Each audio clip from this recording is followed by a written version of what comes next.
दोस्तों नमस्कार, मैं फिर आज हाजिर हूँ सामान्य अध्ययन के अंतर्गत भूगोल के 100 प्रश्नों को लेकर।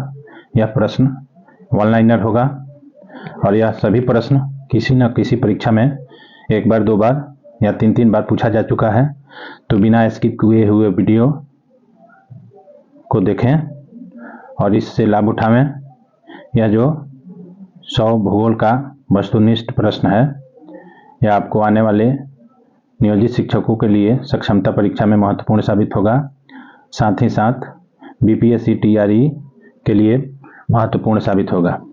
तो बिना समय गंवाए चलते हैं, प्रश्नों को देखते हैं। इससे पहले हमारे चैनल पर यदि आप लोग नए हैं तो सब्सक्राइब कर लें, बाकी लोग लाइक करें, कमेंट्स करें और अपने मित्रों को शेयर करें। तो चलते हैं, पहला प्रश्न देखते हैं। इनमें से किस दक्षिण एशियाई देश में सबसे अधिक जनसंख्या घनत्व है? तो यह हो जाएगा भारत। नेक्स्ट प्रश्न है, 2030 ईस्वी में विश्व की अनुमानित जनसंख्या होगी? तो यह 8.5 अरब हो जाएगा। नेक्स्ट क्वेश्चन देखते हैं, एशिया में मातृ मृत्यु दर उच्चतम है? यह बांग्लादेश में है। नेक्स्ट क्वेश्चन देखते हैं, विश्व के सबसे अधिक जनसंख्या वाले 10 देशों में एशिया है 5वें स्थान पर। अगला क्वेश्चन देखते हैं, निम्न में से किस देश ने सरकारी तौर पर परिवार नियोजन कार्यक्रम को सर्वप्रथम अपनाया? तो वह भारत है। नेक्स्ट क्वेश्चन है, भारत की तट रेखा की लंबाई है? तो आंसर हो जाएगा 6100 किलोमीटर। अगला प्रश्न है, Indian standard time of Greenwich mean time में कितना अंतर है? तो यह हो जाएगा 5 घंटा 30 मिनट या 5.5 घंटा इसको कह सकते हैं। आगे है, भारत की सबसे लंबी अंतर्राष्ट्रीय सीमा किस देश के साथ है? तो यह है बांग्लादेश के साथ, सबसे ज़्यादा अंतर्राष्ट्रीय सीमा साझा करता है। उसके बाद है, भारत के कितने राज्य समुद्र के किनारे है? तो यह हो जाएगा 9 राज्य। आगे देखते हैं, उत्तर प्रदेश की सीमाएं कितने राज्यों और केंद्र शासित प्रदेशों के साथ लगती है? तो यह भी हो जाएगा 9 राज्यों से। अगला क्वेश्चन है, लक्षद्वीप में कितने द्वीप समूह है? तो यह हो जाएगा 36। अगला क्वेश्चन है, अगरतला किस भारतीय राज्य की राजधानी है? तो यह हो जाएगा त्रिपुरा। आगे बढ़ते हैं, किस आधुनिक भारतीय राज्य में कोंकण, मराठवाड़ा और विदर्भ के क्षेत्र स्थित है? तो यह हो जाएगा महाराष्ट्र। अगला क्वेश्चन है, उड़ीसा में एपीजे अब्दुल कलाम के नाम पर किस द्वीप का नाम रखा गया है? तो यह हो जाएगा व्हीलर द्वीप। आगे बढ़ते हैं, निम्नलिखित में से किस राज्य की सीमा मध्य प्रदेश की सीमा के साथ नहीं मिलती है? तो यह उड़ीसा। आगे देखते हैं, भारत का सबसे अधिक विस्तृत भू आकृतिक प्रदेश है? तो यह हो जाएगा दक्षिण का पठार। नेक्स्ट है, 8 डिग्री चैनल निम्नलिखित में से किसको पृथक करता है? तो यह हो जाएगा लक्षद्वीप को मालदीव से। आगे बढ़ते हैं, तमिलनाडु और आंध्र प्रदेश के तट का नाम क्या है? तो यह हो जाएगा कोरोमंडल। नेक्स्ट क्वेश्चन है, निम्नलिखित में से कौन सा एक भारत का प्रवाल द्वीप समूह है? तो यह हो जाएगा लक्षद्वीप। आगे है, पटकई बूम पहाड़ियाँ भारत के किस भाग में स्थित है? तो यह हो जाएगा भारत के पूर्वी भाग में। नेक्स्ट क्वेश्चन है, भारत की सर्वोच्च पर्वत श्रेणी कौन सी है? तो यह हो जाएगा गॉडविन ऑस्टिन या इसे केटुक भी कहते हैं। उसके बाद नेक्स्ट क्वेश्चन है, हिमालय में हिम रेखा निम्न के बीच होती है? तो यह हो जाएगा 4500 से 6000 मीटर पश्चिम में। अगला क्वेश्चन है, किस हिमालय चोटी को सागर माथा कहते हैं? तो सागर माथा माउंट एवरेस्ट को कहा जाता है। नेक्स्ट क्वेश्चन है, नर्मदा एवं ताप्ती नदियों के मध्य स्थित है? तो यह सतपुड़ा की पहाड़ियाँ हो जाएगा। आगे है, कार्डेमम पहाड़ी कहाँ अवस्थित है? तो यह केरल में है। उसके बाद है, निम्नलिखित में से सबसे प्राचीन पर्वत श्रेणी कौन सी है? तो यह अगरतला अरावली हो जाएगा। नेक्स्ट है, हिमालय के सर्वोच्च शिखर माउंट एवरेस्ट की ऊंचाई कितनी है? तो यह हो जाएगा 8850 मीटर। अगला क्वेश्चन है, इंदौर के समीप स्थित जनापाव पहाड़ी स्रोत है? तो यह चंबल नदी का। आगे बढ़ते हैं, गंगा एवं ब्रह्मपुत्र की संयुक्त जलधारा किस नाम से जानी जाती है? तो यह हो जाएगा मेघना। अगला प्रश्न है, निम्नलिखित में से कौन सा एक नदी हिमालय पार नदी है? सतलज। नेक्स्ट क्वेश्चन है, निम्नलिखित में से कौन सी नदी प्रायद्वीपीय पठार उपांत से नहीं निकली है? तो यह हो जाएगा जमुना। अगला क्वेश्चन है, निम्नलिखित में से कौन सी नदी कृष्णा नदी की सहायक नदी नहीं है? तो यह हो जाएगा अमरावती। आगे बढ़ते हैं, अगला प्रश्न, भारत की सबसे बड़ी वाह नदी है यानी बहने वाली नदी है? तो गंगा हो जाएगा। आगे है, निम्नलिखित में से कौन सी नदी मध्य प्रदेश में अमरकंटक पहाड़ियों से निकलती है? तो यह नर्मदा हो जाएगा। नेक्स्ट क्वेश्चन है, गंगा और ब्रह्मपुत्र की संयुक्त जलधारा किस नाम से जानी जाती है? तो यह हो जाएगा मेघना। अगला प्रश्न है भारत में सबसे बड़ा नदी मुख किस नदी के मुख पर है? तो यह हो जाएगा हुगली। नेक्स्ट क्वेश्चन है निम्नलिखित भारत की नदियों में कौन कर्क रेखा को 2 बार पार करती है? तो यह है माही नदी जो कर्क रेखा को 2 बार पार करती है। नेक्स्ट क्वेश्चन है भारत और बांग्लादेश के बीच जिस नदी को लेकर विवाद है उस नदी का क्या नाम है? तो यह तीस्ता नदी है जो भारत और बांग्लादेश के बीच विवाद का कारण है, उस पर विवाद है। आगे बढ़ते हैं। नेक्स्ट क्वेश्चन पश्चिमी हिमालय संसाधन प्रदेश के प्रमुख संसाधन है? तो यह वन हो जाएगा। आगे है निम्नलिखित में से किसे वैश्विक विरासत का वन माना जाता है? तो यह हो जाएगा पश्चिम बंगाल में सुंदरबन को। नेक्स्ट है जम्मू कश्मीर में होने वाली शीतकालीन वर्षा का कारण कौन सा है? तो यह हो जाएगा पश्चिमी विक्षोभ। आगे बढ़ते हैं। भारतवर्ष में सर्वाधिक वर्षा डैश क्षेत्र में होती है? तो यह हो जाएगा पश्चिमी घाट और हिमालय क्षेत्र तथा मेघालय में। नेक्स्ट है आम्र वर्षा मैंगो शोवर है, यह हो जाएगा बिहार एवं बंगाल में मार्च एवं अप्रैल में होने वाली वर्षा को आम्र वर्षा कहते हैं। आगे है मानसून शब्द की व्युत्पत्ति किस भाषा से हुई है? तो यह हो जाएगा अरबी भाषा से। नेक्स्ट है गुजरात में डैश झील वस्तुतः एक कृत्रिम जलाशय है जो मौर्यों के शासन के दौरान बनाया गया था। तो यह गुजरात में जो है सुदर्शन झील यह कृत्रिम जलाशय है। आगे बढ़ते हैं। संस्थाम कोटा झील किस राज्य में है? तो यह हो जाएगा आपको केरल में। आगे बढ़ते हैं। निम्नलिखित में से कौन सा किसी भी जगह की जलवायु के 6 प्रमुख नियंत्रणों में नहीं है? तो यह मानव प्रभाव हो जाएगा। नेक्स्ट है किस नदी और किस राज्य में जायकवाड़ी बांध अवस्थित है? तो यह गोदावरी नदी पर हो जाएगा और यह महाराष्ट्र में है। आगे बढ़ते हैं। रानी लक्ष्मीबाई बांध किस नदी पर अवस्थित है? तो यह हो जाएगा बेतवा नदी पर। नेक्स्ट क्वेश्चन है हीराकुंड बांध किस नदी पर अवस्थित है? तो यह हो जाएगा महानदी पर। आगे बढ़ते हैं। हिमाचल प्रदेश में एक बड़ा आकर्षण स्थल है? तो यह हो जाएगा रोहतांग दर्रा। नेक्स्ट क्वेश्चन है जम्मू से श्रीनगर का मार्ग किस दर्रे से होकर गुजरता है? तो यह हो जाएगा बनिहाल। नेक्स्ट क्वेश्चन है हिमाचल प्रदेश में स्थित दर्रा है? तो यह हो जाएगा सिपकीला। नेक्स्ट है स्टील सिटी राउरकेला किस नदी के किनारे स्थित है? तो यह ब्राह्मणी नदी के किनारे हो जाएगा। आगे है विजयवाड़ा शहर निम्नलिखित में से किस नदी के किनारे स्थित है? तो यह हो जाएगा कृष्णा नदी। अगला प्रश्न है निम्नलिखित में से कौन सा शहर गंगा के तट पर नहीं बसा है? तो दिल्ली जो है गंगा के तट पर नहीं है बल्कि दिल्ली है यमुना नदी के तट पर, तो इसको याद रखेंगे। आगे है रेहिंद बांध परियोजना से किस राज्यों की सिंचाई होती है? तो यह हो जाएगा उत्तर प्रदेश और बिहार की। आगे है ओंकारेश्वर परियोजना निम्नलिखित नदियों में से किस एक से संबद्ध है? तो यह ताप्ती हो जाएगा। आगे है निम्नलिखित में से किस नदियों पर वगहिलार, दुलहस्ती और सलाल जल विद्युत परियोजनाएं विकसित की गई है? तो यह चिनाब नदी हो जाएगा और सिंधु नदी हो जाएगा। आगे बढ़ते हैं। बगलिहार जल विद्युत परियोजना की स्थापना किस नदी पर की जा रही है? तो यह हो जाएगा चिनाब। आगे बढ़ते हैं। अभयारण्य राइनो के लिए जाना जाता है? तो यह है काजीरंगा। आगे है भारत का ओशनिक नेशनल पार्क स्थित है? तो यह कच्छ में है, कच्छ गुजरात में है। आगे है रणथंभौर वन प्राणी अभयारण्य है, यह भारत के किस प्रदेश में है तथा किसके लिए प्रसिद्ध है? तो रणथंभौर जो है राजस्थान में है, यह बब्बर शेर के लिए जाना जाता है और यह जयपुर के नज़दीक है। अगला प्रश्न है दाचीगाम राष्ट्रीय उद्यान में मुख्य रूप से पाया जाता है? तो यह हो जाएगा तेंदुआ। अगला प्रश्न है दाचीगाम वन्य जीव अभयारण्य निम्नलिखित में से किस राज्य में अवस्थित है? तो यह हो जाएगा जम्मू कश्मीर। आगे है भारत में सबसे अधिक उपजाऊ मृदा कौन सी है? तो यह हो जाएगा जलोढ़ मृदा। नेक्स्ट है मध्य प्रदेश का शिवपुरी राष्ट्रीय पार्क किसके लिए महत्वपूर्ण है? तो यह हो जाएगा बाघ और हाथी। अगला प्रश्न है गंगा के मैदान की पुरानी कछारी मिट्टी कहलाती है? तो यह हो जाएगा बांगर। अगला प्रश्न है लेटराइट मिट्टी का प्राधान्य है? तो यह हो जाएगा मालाबार तटीय प्रदेश में। नेक्स्ट है निम्नलिखित में से किस प्रकार की मिट्टी को रेगुर मिट्टी कहते हैं?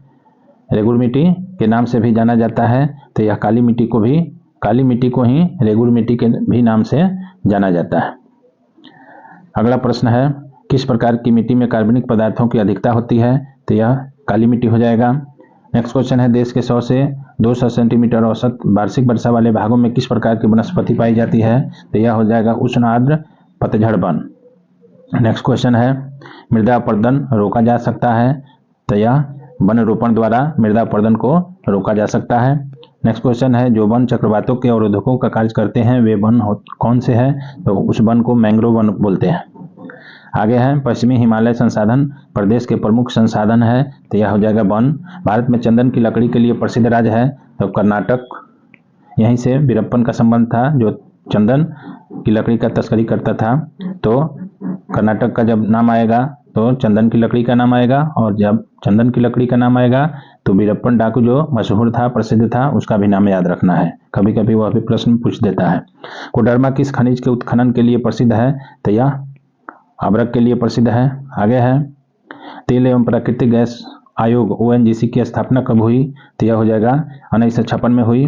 भारत के किस राज्य में विश्व का सबसे बड़ा थोरियम का भंडार है? तो यह हो जाएगा केरल में। नेक्स्ट क्वेश्चन है, निम्नलिखित में से कौन सा राज्य प्रमुख कोयला उत्पादक नहीं है? तो यह राजस्थान है, यह प्रमुख कोयला उत्पादक नहीं है। नेक्स्ट है, निम्नलिखित में से किस राज्य में तांबा खनिज का सबसे बड़ा भंडार है? तो यह हो जाएगा राजस्थान। राजस्थान 1 नंबर में आता है तांबा उत्पादक राज्य में। नेक्स्ट है, जादूगोड़ा निम्न में से किसके लिए प्रसिद्ध है? तो यहाँ यूरेनियम सबसे ज्यादा पाया जाता है। आगे बढ़ते हैं, भारत में ऊर्जा का मुख्य स्रोत क्या है? तो यह तापीय ऊर्जा। नेक्स्ट है, भारत में कुल उत्पादित विद्युत में परमाणु शक्ति का भाग है, तो यह 2% हो जाएगा। नेक्स्ट है, भूतापीय ऊर्जा पर आधारित नवीनीकरण बिजली संयंत्र किस राज्य में स्थित है? तो यह हो जाएगा हिमाचल प्रदेश में। आगे देखते हैं, भारत की वाणिज्यिक ऊर्जा की 10% पूर्ति कोयले से होती है, तो यह 67% ऊर्जा की प्राप्ति जो होती है वह कोयले से होती है। नेक्स्ट है, भारत में सबसे अधिक दाल का उत्पादक राज्य कौन है? तो यह राजस्थान हो जाएगा। नेक्स्ट है, निम्नलिखित में से किस क्षेत्र को भारत का चावल का कटोरा कहा जाता है? तो यह कृष्णा गोदावरी डेल्टा को भारत का चावल का कटोरा कहा जाता है। नेक्स्ट है, भारत में निम्नलिखित में से कौन सा राज्य देश का 70% से अधिक कॉफी अकेले पैदा करता है? तो यह हो जाएगा कर्नाटक। नेक्स्ट है, निम्नलिखित में से कौन सी नकदी फसल महाराष्ट्र में पैदा नहीं होती है? तो यह हो जाएगा रबड़, जो महाराष्ट्र में नहीं होता है। नेक्स्ट क्वेश्चन है, भारत के किस प्रदेश में सोयाबीन की खेती का सर्वाधिक क्षेत्रफल है? तो यह हो जाएगा मध्य प्रदेश। नेक्स्ट है, श्वेत क्रांति का संबंध किससे है? तो यह दुग्ध उत्पादन से श्वेत क्रांति का संबंध है। आगे बढ़ते हैं, जहां तक कृषि मंत्रालय के सरकारी वर्गीकरण का संबंध है, भारत में कितनी कृषि जलवायवीय क्षेत्र है? तो यह हो जाएगा, यह 127 हो जाएगा। नेक्स्ट है, नीलगिरी के पहाड़ी क्षेत्रों में किसकी खेती की जाती है? तो यह हो जाएगा कॉफी की। आगे बढ़ते हैं, निम्नलिखित में से कौन सा बागवानी से संबंधित है? तो यह स्वर्ण क्रांति हो जाएगा। नेक्स्ट है, रबी फसलें डैश के मौसम में उगाई जाती है? तो यह हो जाएगा सर्दी के मौसम में। नेक्स्ट है, रिहिंद बांध परियोजना के किन राज्यों की सिंचाई होती है? रिहिंद बांध परियोजना से किन राज्यों की सिंचाई होती है? तो यह हो जाएगा उत्तर प्रदेश और बिहार में। आगे बढ़ते हैं, भारत की सबसे बड़ी जनजाति कौन सी है? तो यह हो जाएगा गोंड। नेक्स्ट है, भील जनजाति कहाँ पाई जाती है? तो यह महाराष्ट्र में पाई जाती है। आगे बढ़ते हैं, निम्नलिखित में से कौन सा जनजातीय समूह मणिपुर में पाया जाता है? तो यह हो जाएगा कुकी। आगे है, 2011 की जनगणना के अनुसार भारत का सबसे कम आबादी वाला राज्य कौन सा है? तो यह हो जाएगा सिक्किम। नेक्स्ट है, निसी जनजाति मुख्यतः कहाँ पाई जाती है? तो यह हो जाएगा अरुणाचल प्रदेश में। नेक्स्ट है, भारत की उच्चतम जनसंख्या वृद्धि दर रही है? तो यह हो जाएगा 61 से 71 के दशक में। अगला प्रश्न है, वर्ष 2011 की जनगणना के अनुसार उत्तर प्रदेश राज्य का जनसंख्या घनत्व है? तो 829 हो जाएगा। नेक्स्ट क्वेश्चन है, 2011 की जनगणना के अनुसार उत्तर प्रदेश की जनसंख्या भारत की जनसंख्या की कितनी प्रतिशत है? तो यह हो जाएगा 16.5%। अगला प्रश्न है, भारत में सबसे कम लिंगानुपात वाला राज्य है? तो यह हो जाएगा हरियाणा। नेक्स्ट क्वेश्चन है, भारत के 2 सर्वाधिक साक्षर राज्य है? तो मिजोरम एवं केरल हो जाएगा। आगे देखते हैं, मेट्रोपोलिस की संख्या 2001 से 2011 में हो गई, या मेट्रोपॉलिटन होगा, यहाँ गलती से लिखा गया है, 35 से 53 हो जाएगा। नेक्स्ट क्वेश्चन है, पूर्ण साक्षरता हेतु कितने प्रतिशत जनसंख्या को साक्षर होने का न्यूनतम मापदंड निश्चित किया गया है? तो यहाँ 90%। महासागरों की औसत गहराई है? तो यह हो जाएगा 3800 मीटर। निम्नलिखित में से किसको समुद्रों का सबसे गहरा बिंदु माना जाता है? तो यह मैरियाना खाई या मैरियाना ट्रेंच को माना जाता है। आगे है, निम्नलिखित में से किस महासागर में सेशल्स गणराज्य स्थित है? तो सेशल्स गणराज्य जो है हिंद महासागर में है। नेक्स्ट है, बृहत पृष्ठीय क्षेत्रफल वाला महासागर है? तो यह हो जाएगा प्रशांत महासागर। आगे है, कौन सा सागर महासागरीय मरुभूमि के रूप में अभिहित किया जाता है? तो यह सरगैसो सागर हो जाएगा। नेक्स्ट है सारगैसो समुद्र किस महासागर में स्थित है, तो यह हो जाएगा अटलांटिक महासागर में। आगे बढ़ते हैं, मरुद्वीप किससे संबंधित है, तो यह हो जाएगा रेगिस्तान से। नेक्स्ट है गोभी मरुस्थल किस देश में है, तो यह हो जाएगा मंगोलिया में। नेक्स्ट है निम्नलिखित में से कौन सा एक विश्व का सबसे बड़ा शीतोष्ण मरुस्थल है, तो यह हो जाएगा तकलामाकन मरुस्थल। अगला प्रश्न है दैनिक ज्वार भाटा के मध्य समयांतर होता है, तो यह 24 घंटे 52 मिनट का होता है। विश्व में सबसे ऊंचा ज्वार कहाँ आता है, तो यह फंडी की खाड़ी में आता है। नेक्स्ट है विश्व में सर्वाधिक लवणता पाई जाती है, तो यह वान झील में। नेक्स्ट है समानता महासागरीय जल की लवणता गहराई में वृद्धि के साथ साथ बढ़ता है, तो यह हो जाएगा समानता महासागरीय जल की लवणता गहराई में वृद्धि के साथ साथ, तो यह उत्तर हो जाएगा वृद्धि के साथ साथ लवणता क्या होता है, यह बढ़ते जाता है। नेक्स्ट है अरब सागर के पानी का औसत खारापन है, तो यह हो जाएगा 35 ppt। नेक्स्ट है कोरल रीफ या जीवाश्म पट्टी प्रायः कहाँ पाई जाती है, तो यह महाद्वीपों व द्वीपों के पूर्वी एवं पश्चिमी तटों पर पाया जाता है। नेक्स्ट क्वेश्चन है प्रवाल भित्ति या कोरल रीफ जो होता है वह है समुद्री जीवों द्वारा निर्मित भित्ति है। नेक्स्ट क्वेश्चन है किस प्रवाल भित्ति का आकार घोड़े के नाल या मुद्रिका के समान होता है, तो यह हो जाएगा एटॉल। अगला प्रश्न है विश्व के सबसे लंबे जलमग्न कैनियन पाए जाते हैं, तो यह हो जाएगा बेरिंग सागर में। नेक्स्ट क्वेश्चन है सपाट शीर्ष वाले समुद्री पर्वतों को किस नाम से जाना जाता है, तो यह गुयाट के नाम से जाना जाता है। अगला प्रश्न है उत्तरी गोलार्ध में जलमंडल का विस्तार का प्रतिशत कितना है, तो यह हो जाएगा 60.7%। नेक्स्ट क्वेश्चन है महासागरीय गर्तों की सर्वाधिक संख्या किस महासागर में है, तो यह प्रशांत महासागर हो जाएगा। नेक्स्ट है नदी के उस ज्वारीय मुहाने को क्या कहा जाता है जहां मीठे ताजे और खारे जल का सम्मिश्रण होता है, तो यह आपका हो जाएगा ज्वार नदमुख। नेक्स्ट क्वेश्चन है अपर्दन के सामान्य चक्र में पुनर्योजन को दर्शाने वाली स्थलाकृति कौन सी है, तो यह हो जाएगा अधः कर्तिक विसर्प। अगला प्रश्न है हिमखंड ग्लेशियर के पिंड होते हैं जिनका भाग समुद्र तल से ऊपर होता है। अगला प्रश्न है लोयस का निर्माण किससे होता है, तो यह हो जाएगा पवन से। उसके बाद है शिप का निर्माण किससे होता है, तो यह हो जाएगा पवन से। नेक्स्ट क्वेश्चन है लैपिज किस क्षेत्र से संबंधित स्थलाकृति है, तो यह हो जाएगा कार्स्ट से। आगे बढ़ते हैं हवा के तेज वेग से बने रेतीले टीलों को क्या कहते हैं, तो यह ड्यून कहते हैं। निम्नलिखित में से कौन सी नदी भू आकृति नहीं है, तो यह हो जाएगा सर्क। आगे बढ़ते हैं उस विशिष्ट कुएं को क्या कहते हैं जिससे भूमिगत जल अपने दबाव के कारण स्वतः धरातल पर निकलने लगते हैं, तो यह हो जाएगा उत्स्रोत कूप। आगे है कौन सा जलाशय अंडमान और निकोबार द्वीप समूहों को अलग करता है, तो यह हो जाएगा 10 डिग्री चैनल, इसको 10 डिग्री चैनल कहते हैं। नेक्स्ट है अंधी घाटियां पाई जाती है, तो यह हो जाएगा कार्स्ट प्रदेश में। आगे है कौन सा जल डमरू ऑस्ट्रेलिया और तस्मानिया को पृथक करता है, तो यह हो जाएगा बास जल डमरू मध्य।